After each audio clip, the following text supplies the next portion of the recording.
amazing story to tell you about. A World War II veteran's dog tag recovered and returned to his family 75 years later. And it was all done with the help of MyHeritage.com. The son of that World War II vet, Keith Yates, joins us now along with MyHeritage.com collaborator Yvette Corporon. She is also the author of Something Beautiful Happened. Welcome, both of you. This is an amazing, amazing story. First off, Keith, I want to ask you a little bit about your dad's service, where he was stationed. Just tell us a little bit about your dad. Well, he grew up in Kentucky. Yeah.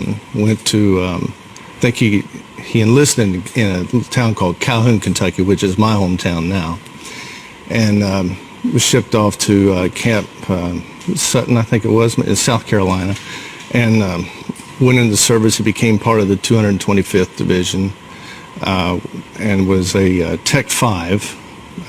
As he went, I don't know how he went through the ranks of what all took place, and but he was just raised on the farm as a young man, family of 4 brothers and 2 sisters, and they're all deceased now, obviously, and but he was just a great young man. He played a lot of basketball and in high school and in the service too. They had traveling teams that played different, I guess, divisions and groups across Italy and North Africa.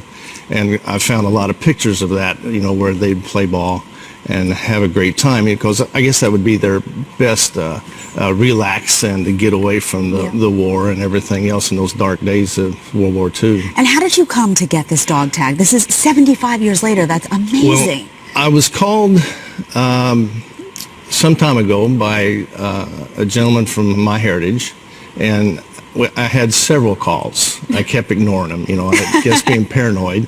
Right.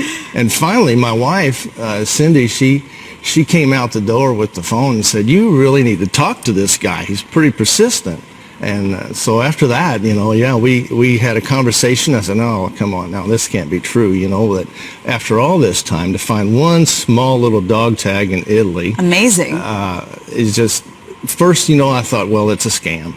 Yeah. And then he kept sending me this information, and then I finally sent him some pictures of his discharge papers, matched all the numbers up, and I remember the first thing he said in his email was, "Bingo, we found you." Wow. And then he sent some other information and some history about the war at that time, because my dad didn't talk a whole lot about the war. Like so many. He was so quiet. Yeah, I have to get to Yvette, because I'm amazed. You found him and you made all this happen with MyHeritage. It's amazing. So what happened was there was a Romanian gentleman named Vasily who was in Bari, Italy, and as a hobby he would go out with a metal detector. Well, he went out into the forest of Bari and he found this dog tag. Like so many men who do this, right, as a hobby, sometimes they sell it. You can find these things on eBay. He decided, well, actually, I want to find this family and return it. Your dad's name is Marian. So Vasily, the Romanian man in Italy, thought it was a female soldier. Yeah. Wow. He wanted to return the dog tag. The researchers at MyHeritage dug into their database of almost 10 billion historical records and actually found Keith, were able to return it to him. Wow. Yeah. This is an amazing story. I know everyone at home is going to be just blown away. This blew me away. I want to thank you guys both for being here. I know you have an amazing photo you want to hold up really quick of your dad and his service. Put this together.